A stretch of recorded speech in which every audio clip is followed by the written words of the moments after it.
Hello class 9। Motion chapter just अभी finish हुआ है और आई होप आप लोगों ने वीडियो देखा होगा, समझा होगा चैप्टर को। तो फर्स्ट चैप्टर की कुछ चीजें कैरी करके सेकंड चैप्टर में भी आएंगे। फर्स्ट चैप्टर का नाम ही कैरी करके आ गया है, motion, force and laws of motion. तो मेरा कहना यह था कि फर्स्ट चैप्टर की जो चीजें हैं, बेसिक चीजें, u, v, a, initial velocity, final velocity and acceleration, इन सब की जानकारी अगर आपके पास होगी तो सेकंड चैप्टर को समझने में आपको कोई दिक्कत नहीं होगी। फिजिक्स का जो सेकंड चैप्टर है बड़ा इजी चैप्टर है और बड़ा प्रेडिक्ट कर सकते हैं इसमें कि क्या आएगा क्या नहीं आएगा। आज मैं पढ़ाते हुए आपको बता दूंगा कि क्या आ सकता, क्या नहीं आ सकता, क्या मोस्ट इंपॉर्टेंट चीजें हैं। So let us start chapter number 2 of physics, force and laws of motion. तो सबसे पहले फोर्स क्या चीज होती है? फोर्स इज ए पुश, किसी चीज को धक्का मारना, और पुल, किसी चीज को ड्रैग करना, खींचना, which produces acceleration in the object, जो कि उस ऑब्जेक्ट में एक्सेलरेशन प्रोड्यूस करेगा। अब आप लोग ये मत पूछना कि एक्सेलरेशन क्या होता है। Rate of change of velocity, velocity में एक यूनिट टाइम में, एक सेकंड में कितना चेंज हुआ उसे ही एक्सेलरेशन कहा जाता है। एंड नेगेटिव एक्सेलरेशन को आप जानते हैं, रिटार्डेशन कहा जाता है। सो किसी चीज पर अगर आप कोई फोर्स लगाते हो तो पुश हो सकता है या फिर पुल हो सकता है, या तो आप उसको धक्का मार रहे हैं या उसको खींच रहे हैं, जिसकी वजह से उसमें मोशन क्रिएट होगा और मोशन क्रिएट होने की वजह से एक्सेलरेशन प्रोड्यूस होगा। एक्सेलरेशन भी प्रोड्यूस हो सकता है, रिटार्डेशन भी प्रोड्यूस हो सकता है। It depends upon the condition. जैसे कोई बॉल आ रही है, फुटबॉल खेल रहे हैं आप, ठीक है ना, आपके साथी ने आपको धीरे से पास दिया, ठीक है, आपने बहुत जोर से गोल पोस्ट की तरफ किक मारी, सो आपने एक्सेलरेट कर दिया, बॉल को एक्सेलरेट कर दिया। या बॉल रखी हुई थी, रेस्ट में थी, उसका यू जीरो था और आपको पेनाल्टी किक मिली है, आपने बहुत जोर से उसको हिट मारी, तो ऐसे केस में क्या हुआ? एक्सेलरेशन क्रिएट होता है। रिटार्डेशन कब होगा? जब कोई बॉल आ रही बहुत तेजी से, सपोज, और आपने एकदम से रोक ली उस बॉल को, उसका फाइनल वेलोसिटी 0 हो गया, या फिर आपने उसे हल्का सा टच किया तो उसकी वेलोसिटी में चेंज आ गया, स्पीड में चेंज आ गया। तो मेरे कहने का मतलब है कि हमारे पुश या पुल से जो है ऑब्जेक्ट में एक्सेलरेशन प्रोड्यूस हो सकता है, रिटार्डेशन प्रोड्यूस होता है, लेकिन एक्सेलरेशन कह दिया गया कि वो पुश या पुल जो किसी ऑब्जेक्ट में एक्सेलरेशन क्रिएट कर सकता है उसे ही फोर्स कहा जा सकता है। ओके, फोर्स के एप्लीकेशन से क्या क्या हो सकता है, अभी बातचीत हो रही थी हमारी आपकी। तो फोर्स के एप्लीकेशन से आप स्पीड चेंज कर सकते हैं। स्पीड में चेंज होता है जब आप कोई फोर्स अप्लाई करते हैं, तो स्पीड उसकी बढ़ सकती है, स्पीड उसकी कम भी हो सकती है, जैसा कि मैंने अभी आपको एग्जांपल बताया। Change in direction of the object, जो ऑब्जेक्ट है जिसके ऊपर आप एप्लीकेशन ऑफ फोर्स लगा रहे हैं, हो सकता है उसका केवल डायरेक्शन चेंज हो जाए। और इसका सबसे बड़ा एग्जांपल है, जैसे कोई फास्ट बॉलर पर जब बॉलिंग करता है, क्रिकेट आप देखते हैं, तो जब बैट का या बॉडी का या फिर आप कहिए ग्लव्स का बहुत, जिसको अल्ट्रा एज से चेक किया जाता है कि टच किया है कि नहीं, तो उसमें change in direction of ball होता है। स्पीड नहीं चेंज होती है, डायरेक्शन में माइनर सा चेंज होता है, तो डायरेक्शन में चेंज आ सकता है। सबसे पहली बात मैंने आपको बताई कि स्पीड चेंज हो सकता है, दूसरी बात बताई कि डायरेक्शन में चेंज आ सकता है, and third one is there may be change in shape of the object. जो ऑब्जेक्ट है, हो सकता है ना उसकी स्पीड में चेंज आया हो, ना उसके डायरेक्शन में चेंज आया हो, क्योंकि वो स्टेशनरी है, हो सकता है उसकी शेप में चेंज आ जाए। जैसे कि मैं आपको बताऊं, वॉलीबॉल लिया है आपने और उसमें थोड़ी सी एयर कम है, तो आप दबाइए, तो उसका आपने फोर्स लगाया तो दब गया। रबड़ की बॉल है, उसको आप दबाए, या फिर कागज है, कोई पेपर है, उसको आप पकड़िए, यूं दबाइए तो फोल्ड हो जाता है। तो वहां पर क्या है, आप उस जो पीस ऑफ पेपर है, एक पेज है, उसमें ना तो आप स्पीड क्रिएट कर रहे हैं, और मतलब ना एक्सेलरेट कर रहे हैं, ना रिटार्डेट कर रहे हैं, ना उसके डायरेक्शन में चेंज कर पा रहे, but you are changing the shape of the object, ठीक है ना।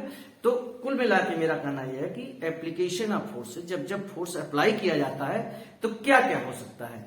जो ऑब्जेक्ट है जिसके ऊपर अप्लाई किया जा रहा है, उसका स्पीड में चेंज हो सकता है, उसके डायरेक्शन में चेंज हो सकता है, and in the shape of the object, object के शेप में भी चेंज हो सकता है। ओके, तो आई होप आप फोर्स का मतलब समझ गए होंगे। फोर्स यहीं तक है आपके लिए। फिर मैं आगे बढ़ूंगा तो फोर्स का फॉर्मूला क्या होता है, डेरिवेशन कैसे होता है, ये सारी चीजें होंगी। लेकिन ये पूरा चैप्टर जिसके इर्द गिर्द घूमता है थ्री लॉज ऑफ मोशन। जैसे फर्स्ट चैप्टर में थ्री इक्वेशंस ऑफ मोशन थे, v equal to u plus at s equal to u t plus half at square, v square equal to u square plus two a s. यहाँ पर three laws of motion है। First law of motion क्या कहता है, पहला वाला law क्या कहता है कि a body in state of rest remains to B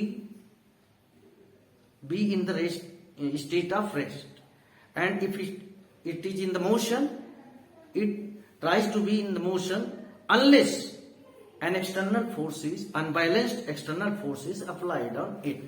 कोई बॉडी जो मोशन में है वो मोशन में रहना पसंद करेगी, यानी चल रही है तो चलना ही पसंद करेगी, और रेस्ट में है तो रेस्ट में रहना पसंद करेगी। कब तक, जब तक उस पर आप कोई एक्सटर्नल बाहरी अनबैलेंस्ड फोर्स अप्लाई नहीं करेंगे। अब इस चीज को कैसे समझाया जाए आपको, इस चीज को ऐसे समझाया जाए कि कोई चीज, इस सपोज कर लो कि ये हमारा व्हाइट बोर्ड है, ओके, ये हमारा व्हाइट बोर्ड स्टेशनरी पोजीशन में, स्टेशनरी है, ठीक है। तो इस पे जब तक हम कोई फोर्स नहीं लगाएंगे, जब तक इसको इधर से या उधर से कोई फोर्स नहीं करेंगे, इसमें कोई मोशन नहीं होगा। इसमें मोशन लाना है आपको तो इस पे फोर्स अप्लाई करना पड़ेगा।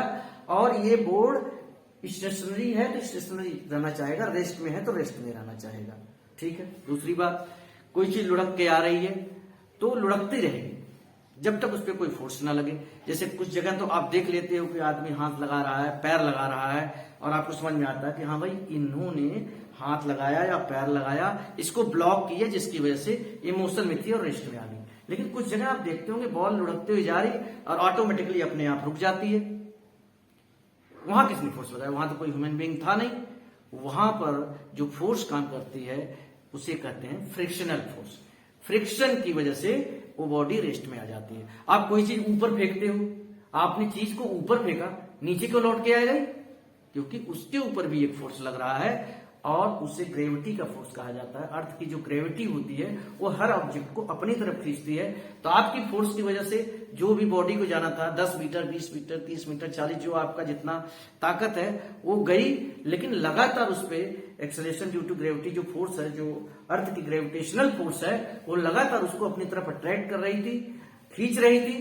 तो उसकी वेलोसिटी लगातार कम होती जा रही थी और मैक्सिमम हाइट पर जाके एक समय ऐसा आया जब बॉडी की वेलोसिटी जीरो हो गई। बॉडी की वेलोसिटी जीरो हो गई तो वहां रुकेगी नहीं, फोर्स तो अर्थ का एक्सेलरेशन ड्यू टू ग्रेविटी जो ग्रेविटेशनल फोर्स है वो तो कंटिन्यूअसली लग रहा है। तो उसको रेस्ट में लाई और रेस्ट में लाने के बाद फिर अपनी तरफ खींच के लाती है, अर्थ अपने सरफेस पर खींच के लाती है।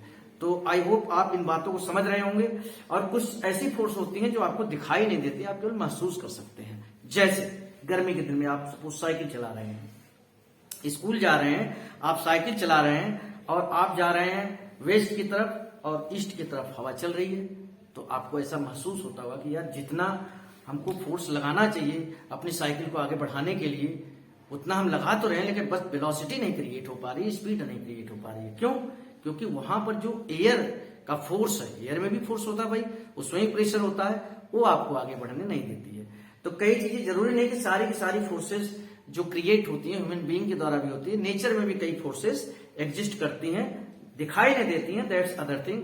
जो ह्यूमन बीइंग का एफर्ट होता है, जो फोर्स होता है ह्यूमन बीइंग लगाता है, वो आपको दिखाई देता है कई जगह पर। फ्रिक्शन के बारे में आपने देख लिया, एयर की वजह से भी देख लिया।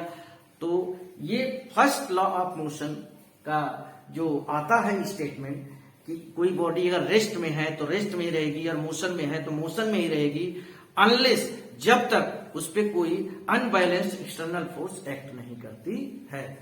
ये चीज कहां से निकल के आती है, किसकी वजह से निकल गई? First law of motion, inertia की वजह से। इनर्शिया क्या होता है?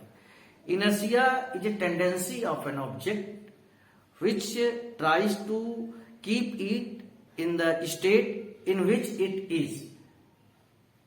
कोई भी ऑब्जेक्ट जिस स्टेट में है वो उसी स्टेट में रहना चाहता है, उसकी अपनी एक कैरेक्टरिस्टिक है।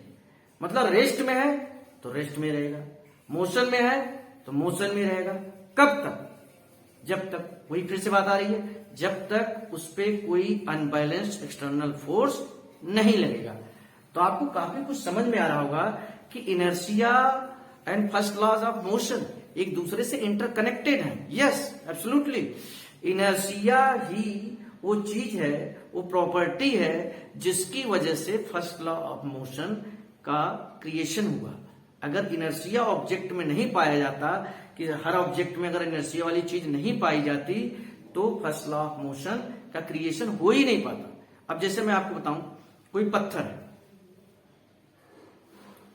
20 kg का मान लीजिए, वो अपनी जगह पर रखा हुआ है, उसको आप रोल कराना चाहते हो या फिर आप लिफ्ट करना चाहते हो, तो दोनों केस में आपको फोर्स लगाना पड़ेगा। 20 kg का था पत्थर, अब उसी को मैं 200 kg का कर दूं, अब क्या होगा? अब ना आप उसे लिफ्ट कर सकते हैं, ना उसे आप रोल करा सकते हैं, क्योंकि काफी ज्यादा उसका मास हमने बढ़ा दिया, 200 kg कर दिया। वेट लिफ्टर तो है नहीं आप।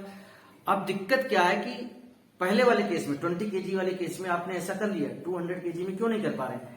क्योंकि वो चीज अर्थ से, फ्रिक्शनल फोर्स जो है अर्थ का, उससे लगा हुआ है, वो फोर्स उसके ऊपर लगी हुई है, और वो फोर्स मान लो 1000 न्यूटन के बराबर है। How many? 1000। तो आपका फोर्स जब 1000 न्यूटन से ऊपर लगेगा तभी उस चीज में मूवमेंट होगा, तभी उस चीज में मूवमेंट होगा।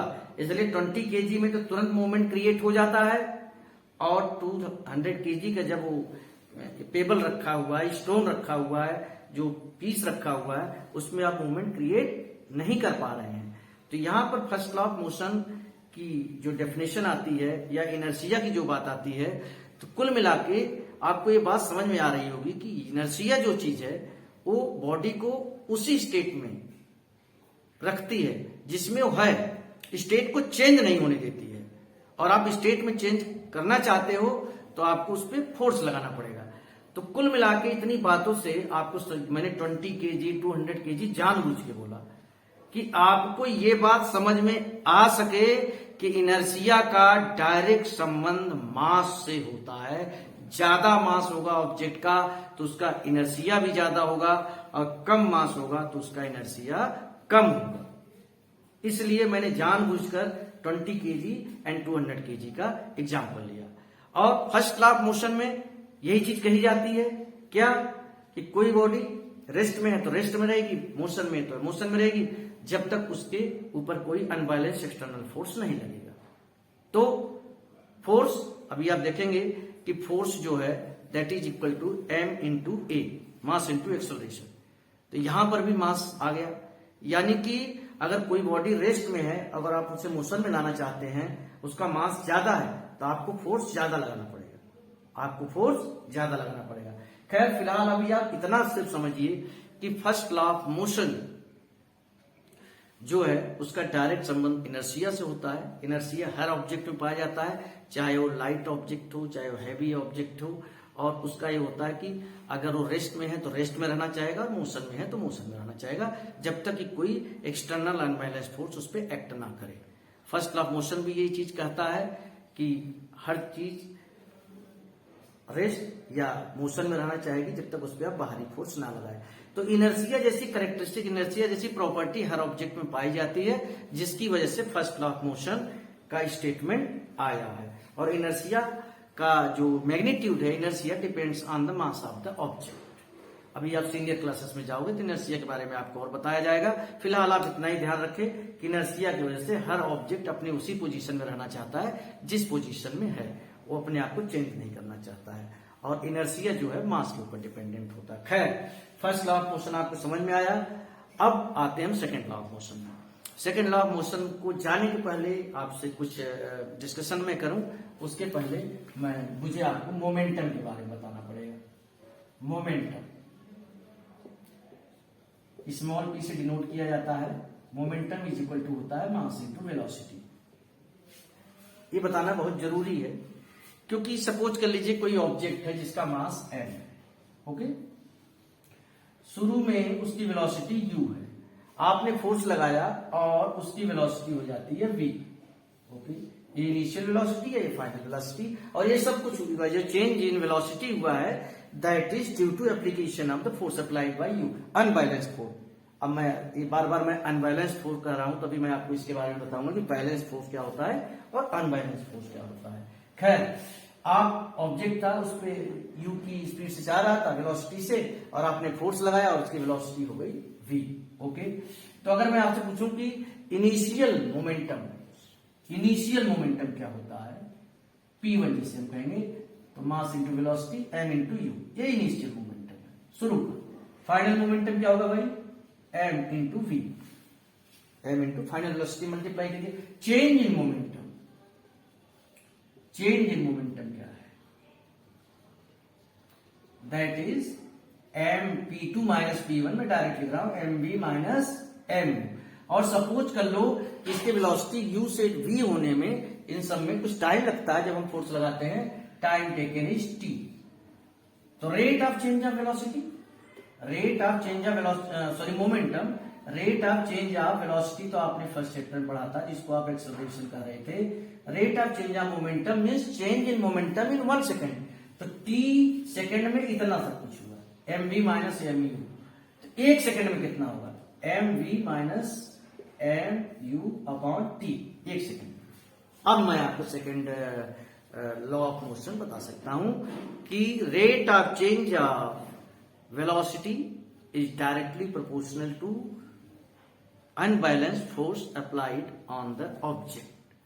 जो rate of change of velocity momentum आता है किसी ऑब्जेक्ट में, किसी ऑब्जेक्ट के मोमेंटम में 1 सेकेंड में जो चेंज होता है, वो डायरेक्टली प्रोपोर्शनल किसके होता है, फोर्स के। यानी आप ज्यादा फोर्स लगाएंगे तो 1 सेकेंड में ज्यादा चेंज आएगा। प्रैक्टिकली सोचिए, कोई चीज रखी हुई है, उस पर आप कम फोर्स लगाओगे, मतलब रेस्ट में है, तो जब आप कम फोर्स लगाओगे तो धीरे से लुढ़क के जाएगी। फुटबॉल को ले लीजिए एग्जांपल के, बताओ, धीरे से हल्के पैर से मारिए तो उसमें जो वेलोसिटी बढ़ेगी तो वो धीरे जाएगी, और पूरी दम लगाकर किक मारेंगे बहुत तेजी से बढ़ेगी। यानी कि आप चेंज इन मोमेंटम, तो शुरू में तो उसका मोमेंटम 0 था, बाद में मोमेंटम जो आया वो कैसे आया, जो बाद में वेलोसिटी क्रिएट हुई, और बाद वाली जो वेलोसिटी क्रिएट हुई वो किसके ऊपर डिपेंड कर रही थी, वो डिपेंड कर रही थी कि आप किस फोर्स से उसको हिट कर रहे हैं। So rate of change of momentum is directly proportional to unbalanced force applied. Unbalanced force जो लगाया जाता है उसके ऊपर होता है mv minus mu upon t, यानी force is dependent upon rate of change of momentum. ये rate of change of momentum जो आ रहा है that is directly proportional to force. ज्यादा फोर्स लगाओगे तो ज्यादा चेंज आएगा, और कम फोर्स लगाओगे तो कम फोर्स आएगा। तो आप यहां से देख सकते हैं, मैं यहां पर m अब कॉमन ले लेता हूं तो आएगा v minus u upon T. अगर आप चैप्टर 1 ढंग से पढ़े हैं तो आपको बताने की जरूरत नहीं है कि v minus u upon t क्या होता है। याद आया, v minus u upon t v equal to u plus a t. Okay, तो v माइनस यू क्या आ जाएगा, ए टी। तो v minus u upon t, यहां क्या बचेगा, ए। फर्स्ट चैप्टर में था कि नहीं, एम ए। और जब डायरेक्टली प्रोपोर्शनल कर रहा हूं, प्रोपोर्शनल का जब साइन हटता है तो कोई एक कांस्टेंट आता है, तो यहाँ पर कांस्टेंट हम लिख देते हैं इक्वल टू लगाकर स्मॉल के एम ए, और स्मॉल के की वैल्यू जो है 1 होती है, तो force is equal to m a. तो सेकेंड लॉ ऑफ मोशन से आपने क्या सीखा, सेकेंड लॉ ऑफ मोशन से आपने मोमेंटम के बारे में सीखा, और सेकेंड लॉ ऑफ मोशन से आपने फोर्स का जो फॉर्मूला होता है, डेफिनेशन के साथ साथ फोर्स का जो फॉर्मूला होता है उसको डिराइव किया। पहले आपने मोमेंटम के बारे में सीखा, और rate of change of momentum is directly proportional to unbalanced force applied. तो ये जो स्टेटमेंट है इससे क्या निकल के आता है, इससे निकल के आता है डेफिनेशन ऑफ फोर्स, जिसको क्या कहते हैं हम, मास इनटू एक्सेलरेशन। अब what is the unit of force, force की यूनिट क्या होती है, तो फोर्स की यूनिट होती है न्यूटन, क्योंकि सारे के सारे लॉ न्यूटन ने दिए थे। फोर्स की सारी यूनिट न्यूटन होती है। और मैं आपसे दूसरे तरीके से पूछूं कि अकॉर्डिंग टू फार्मूला फोर्स की यूनिट क्या होगी, तो देखिए मैं आप सीखिए इस चीज को। मास की क्या होती है बेटा, केजी। एक्सेलरेशन क्या होती है, मीटर पर सेकेंड स्क्वायर। इसको आप ऐसे लिख सकते हैं केजी मीटर s पावर -2। मैंने यहां भी नहीं बताया था, मैं आपको बता देता हूं कि जो मोमेंटम के बारे में बताया था, मास इनटू वेलोसिटी, तो स्मॉल पी से डिनोट करते हैं, तो इसकी यूनिट होती है केजी मीटर पर सेकेंड, जिसको आप इस तरीके से भी लिख सकते हैं केजी एस पावर -1। तो वहां आपको मोमेंटम का जो है यूनिट याद रहना चाहिए, रटने का नहीं है, फार्मूला आपके सामने है, फार्मूले से आप यूनिट को डिराइव कर सकते हैं। हाँ, एसआई यूनिट जो है न्यूटन। अब आपसे पूछा जाए कि what is 1 Newton. 1 Newton force किसे कहते हैं? 1 न्यूटन फोर्स वो फोर्स होता है जब 1 केजी के ऑब्जेक्ट पर उसे अप्लाई किया जाए तो acceleration 1 metre per second square produce हो। I repeat, 1 Newton force is that force which produces an acceleration of 1 meter per second square when it is applied on an object of mass 1 kg। ठीक है, वो मैं आपको कई बार बता चुका हूं, ओम्स लॉ पढ़ा रहा था क्लास 10th में, तो भी बताया था। खैर आप तो 9th में है, तो आप फार्मूले से, अब आपसे पूछा जाए कि मोमेंटम आपका 1 kg मीटर पर सेकेंड कब होगा? 1 kg metre per second momentum. What do you mean by momentum of object is 1? Momentum जो है 1 kg मीटर पर सेकेंड है। उसका मतलब क्या है कि आप कोई ऑब्जेक्ट जिसका मास 1 kg है and that is moving with velocity 1 metre per second, then momentum of the object is said to be 1 kg metre per second. तो जो फार्मूला है सबकी जगह यूनिट लगा दिया, यूनिटरी लगा दिया जाता है, 1 1 लगा दिया जाता है, और उसके अकॉर्डिंग आप सारी चीजें निकाल लेते हैं। So I repeat, first law of motion जो है वो उसका संबंध सीधा है इनर्शिया से। इनर्शिया मतलब वो जिद करती है कि हम जिस स्टेट में हैं उसी स्टेट में रहेंगे, रेस्ट में है तो रेस्ट में रहेंगे, और मोशन में है तो मोशन में रहेंगे। उसी की वजह से फर्स्ट लॉ ऑफ मोशन निकल कर आया था। सेकेंड लॉ ऑफ मोशन में आपने मोमेंटम के बारे में पढ़ा, और मोमेंटम की हेल्प से ही rate of change of momentum की वजह से F is equal to m a, जो फोर्स का डेफिनेशन होता है, जिसको आप काफी लंबे अरसे तक यूज करेंगे फोर्स निकालने के लिए, उसको निकाल कर ले आए आप। दो चीजें, 2 लॉ ऑफ मोशन आपके निकल कर आ गए। अब तीसरा लॉ ऑफ मोशन बचा हुआ है, जिसके बारे में डिस्कशन करेंगे। For every action there is always equal and opposite reaction. हर एक्शन के लिए इक्वल एंड अपोजिट रिएक्शन होता है। जैसे कि आप एग्जाम में बहुत अच्छा पेपर करके आए, ये एक्शन था आपका, तो मार्क्स भी अच्छे आएंगे। या दूसरे तरीके से कहूं कि आपने पूरे साल खूब मेहनत की है, सिंपल सी बात है, एग्जाम दोगे तो आपके मार्क्स भी अच्छे आएंगे। और आपने मेहनत नहीं की है तो फिर आपके पुअर मार्क्स आएंगे। तो एक्शन आपका पढ़ाई था, रिएक्शन आपका रिजल्ट था। For every action there is always equal and opposite reaction, ये थर्ड लॉ ऑफ मोशन कहता है। यानी कि यहां पर, लेकिन यहां जो ऑब्जेक्ट होने चाहिए जिसके ऊपर एक्शन रिएक्शन चल रहा है वो सेम नहीं होने चाहिए, अलग अलग होने चाहिए। खैर यहां पर मैं आपको बताना चाहूंगा कि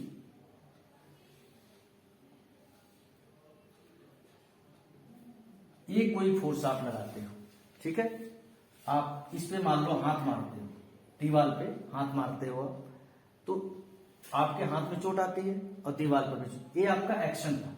तो उसके बदले में वो भी रिएक्शन देता है, दीवार भी आपके हाथ पे चोट मारती है। आप तो दीवार को मारने की कोशिश कर रहे थे, दीवार ने ऑटोमेटिकली रिस्पॉन्ड किया और आपके हाथ पे चोट मारी। तो यहां पर एक्शन आपने दिखाया, रिएक्शन उसने दिखाया। तो यहां पर मैं एक चीज बताऊंगा, मैं ये चीज क्यों बता रहा हूं, एक्शन रिएक्शन वाली चीज। आप हैं, आपको मैं 1 से रिप्रेजेंट करता हूं और 2 को रिप्रेजेंट करता हूं इस वॉल को, जिस ऑब्जेक्ट पर आप फोर्स लगा रहे हैं। Force exerted by you on the object F12, that will be equal to what? F21, force exerted by object on you। चलिए ऑब्जेक्ट की जगह मैं वॉलीबॉल को ले लेता हूं तो आपको ज्यादा समझ में आएगा। वॉलीबॉल आती है और आप यूं मारते हैं, ठीक है, चोट लगती है हाथ में थोड़ा सा, तो आपने एक्शन किया, तो वॉलीबॉल ने भी जाते जाते आपको रिएक्शन देकर गई। तो ये F12 क्या है? आपने जो वॉलीबॉल पे फोर्स लगाया, और ये जो चोट की वजह से आपका हाथ नीचे आया, हाथ नीचे ले आया, दर्द हुआ आपको, that is F21, force applied bye volleyball on your hands. तो चोट तो उसी को लगेगी ना जिसने वॉलीबॉल को हिट किया है, कि आपका पड़ोसी जो खड़ा है उसके ऊपर नहीं लगेगा, क्योंकि एक्शन आपने किया तो रिएक्शन आप झेलो। एक्शन आपने किया है तो रिएक्शन भी तो आप ही देखोगे। सो मैंने ये लिख तो दिया F12 is equal to F21, absolutely right. For every action there is equal and opposite reaction. आपके द्वारा लगाया गया फोर्स इक्वल टू वॉलीबॉल द्वारा लगाया गया आपके ऊपर force, but opposite in direction. For every action there is equal and opposite reaction minus F21। अगर मैं कहूं कि आप वॉलीबॉल पे 100 न्यूटन का फोर्स लगा रहे हैं तो थर्ड लॉ ऑफ मोशन कहता है कि वॉलीबॉल आपके हाथ के ऊपर -100 न्यूटन का फोर्स लगा के गया। तो अगर आप इन दोनों चीजों को इक्वलाइज करना चाहते हैं, इक्वल करना चाहते हैं, तो आपको इसके पहले माइनस लगाना पड़ेगा। That's why I have written F12 is equal to -F21। Minus लिखने के पीछे हमारा यही कारण है कि 100 न्यूटन का फोर्स हमने वॉलीबॉल के ऊपर लगाया, वॉलीबॉल ने -100 का लगाया अपोजिट डायरेक्शन में हमसे। तो इन दोनों चीज को अगर मैं इक्वल के फॉर्म में लिखना चाहता हूं तो 100 इज इक्वल टू -100 लिखना पड़ेगा। That's why I have written F12 is equal to -F21। अब मैं इस चीज को इतना डीपली क्यों बताने की कोशिश कर रहा हूं, क्योंकि मैं अब आपको बताने जा रहा हूं law of conservation of momentum. Law of conservation of momentum most important topic, एक ऐसा टॉपिक, एक ऐसा फार्मूला, एक ऐसी चीज जिसपे सबसे ज्यादा बार डेरिवेशन। इस चैप्टर में 2 ही डेरिवेशन है, एक F is equal to M है जो आपने देखा 2 लाइन का था, सो उसका ज्यादा आने का चांस नहीं रहता, फिर भी देख लेना। लेकिन अब मैं जो आपको बताने जा रहा हूं law of conservation of momentum M1U1 plus M2U2 is equal to M2U2 plus M2V2, वो चीज बहुत इंपॉर्टेंट है, उसको आपको समझना पड़ेगा। और उस चीज को समझने के लिए आपको ये समझना पड़ेगा कि F12 माइनस F21 के बराबर क्यों होता है। F12 is equal to F21 क्यों नहीं लिखते हैं, F12 is equal to minus F21 क्यों लिखा जाता है, माइनस का साइन क्यों लगाया जाता है, इसलिए लगाया जाता है क्योंकि दोनों ऑब्जेक्ट्स एक दूसरे के ऊपर फोर्स लगा रहते हैं, दैट इज इक्वल, वो इक्वल है but opposite in direction. Opposite में है तो उस चीज को इक्वलाइज करने के लिए माइनस हमें लगाना पड़ेगा। तो चलिए चलते हैं law of conservation of momentum को डिराइव करने। Let two objects having masses m1 and m2 are moving initially with velocity u1 and u2. After application of an unbalanced force, its velocity change, mass तो change होगा नहीं, its velocity changes to v1 and v2. m1 और m2 दो object हैं, ठीक है, वो move कर रहे हैं और टकराने के पहले दो ऑब्जेक्ट्स हैं जिनकी वेलोसिटी है मास है m1 और m2, और इनिशियल वेलोसिटी यानी टकराने के पहले, कोलिजन के पहले जो उनकी वेलोसिटी है that is u1 u2। Initial velocity को u से डिनोट करते हैं, चैप्टर नंबर 1 में बता दिया गया था। सो टोटल मोमेंटम, मोमेंटम का प्लूरल मोमेंटा होता है। बिफोर कोलिजन टोटल मोमेंटम क्या होगा, तो आपका जवाब होगा सर m1u1 प्लस m2u2, ये पहले ऑब्जेक्ट का और ये दूसरे ऑब्जेक्ट का। आफ्टर कोलिजन टकराने के बाद there will be change in their velocity, उनकी वेलोसिटी में चेंज आएगा, मास में चेंज नहीं आएगा। खैर जब आप टकरा लिए, टकराने के बाद वेलोसिटी क्या हो गई, पहले ऑब्जेक्ट की मोमेंटम वेलोसिटी तो v1 और दूसरे की v2 है, मोमेंटम क्या हो जाएगा, पहले का m1 v1 और दूसरे का m2 v2 after the collision. Means total momenta of the system before collision and total momenta after the collision. ये law of conservation of momentum कहता है कि भाई टकराने के पहले जो टोटल मोमेंटम है that is always equal to टकराने के बाद total momentum. Means in an isolated system total momenta of the system remains constant. एक सिंपल सी लाइन में दिया हुआ आपके एनसीईआरटी में।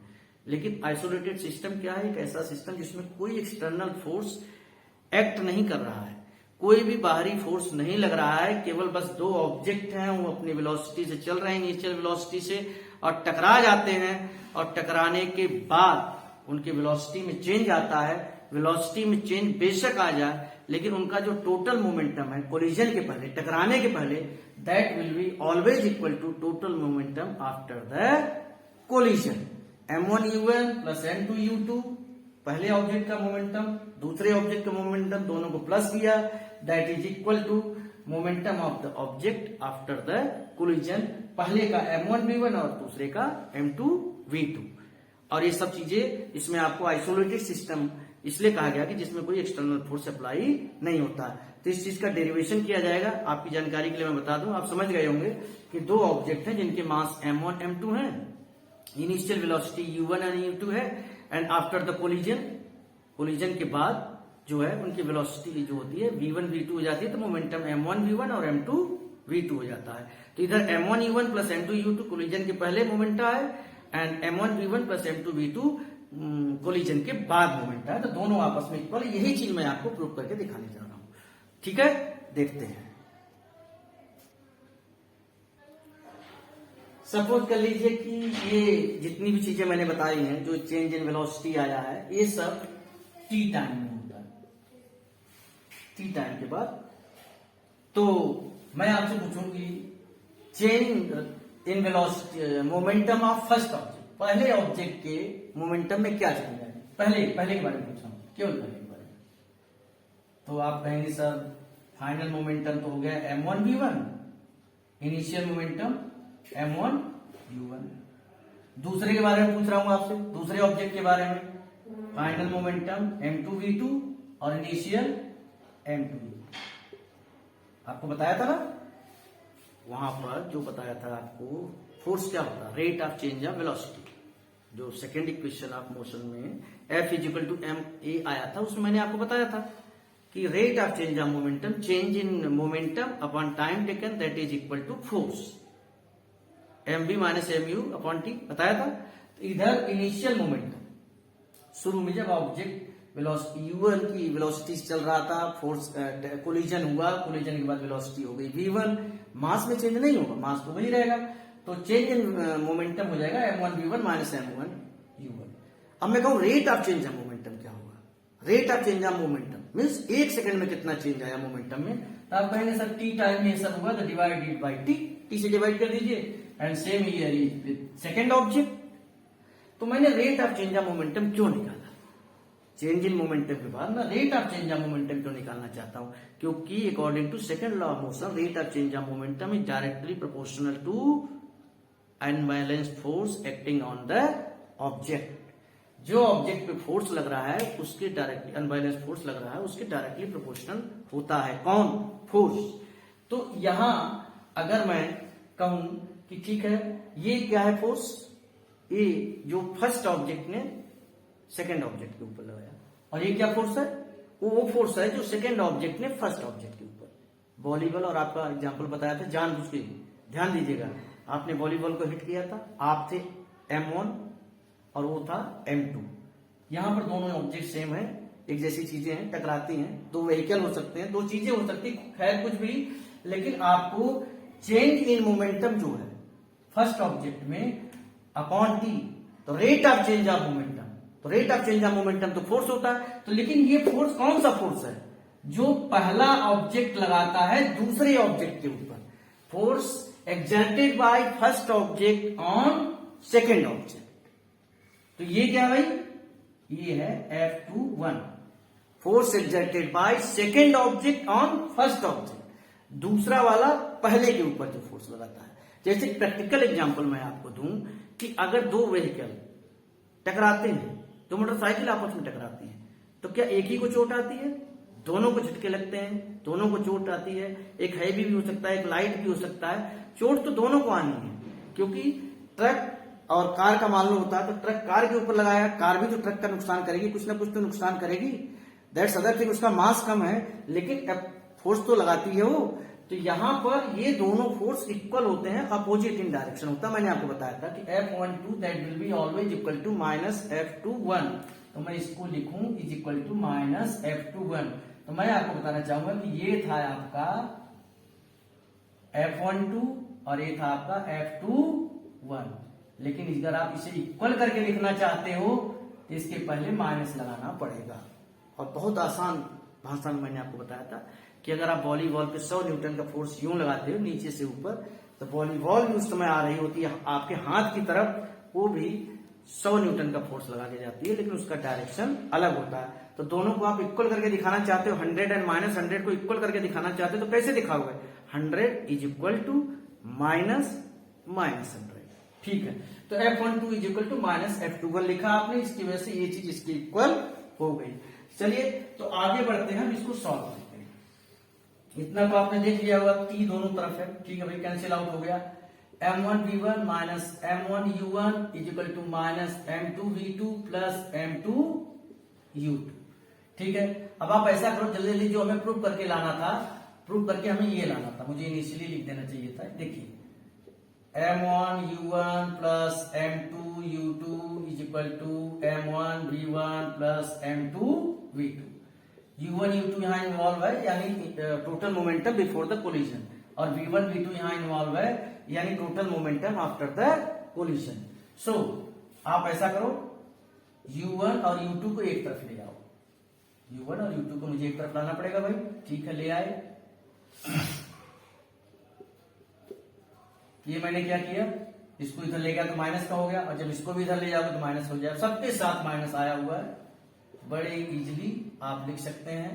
सॉरी, U1 आएगा यहाँ पर, U1 plus M2U2 is equal to M1V1 plus M2V2।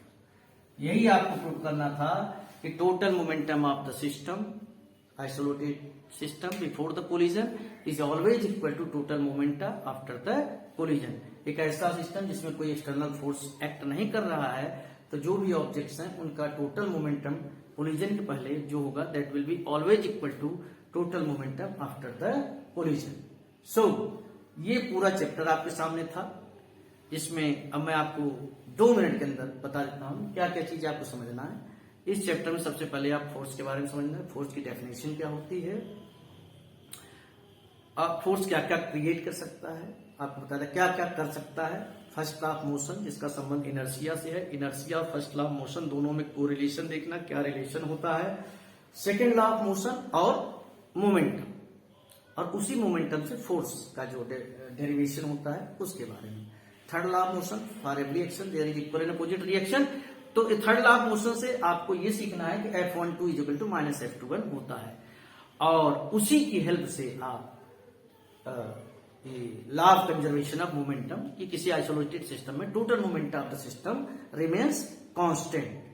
अगर कोई एक्सटर्नल फोर्स एक्ट नहीं कर रहा है तो total momentum of the object before the collision is always equal to total momentum after the collision, और आपको ये प्रूव करना भी आना चाहिए। सो 2 डेरिवेशंस हैं, कुछ डेफिनेशंस हैं, कुछ चीजें समझने की हैं, वो आप समझिए, अपनी एनसीईआरटी बुक पढ़िए, थोड़ा सा एनालिसिस कीजिए। अभी तो आपके पास एक थ्योरेटिकल गया है। इन द नेक्स्ट वीडियो, वो इतनी बड़ी वीडियो नहीं होगी, we will discuss some numericals related to all these topics. Okay, so have a nice day. Second video में इस चैप्टर के न्यूमेरिकल्स आपके पास सेंड किए जाएंगे। Thank you.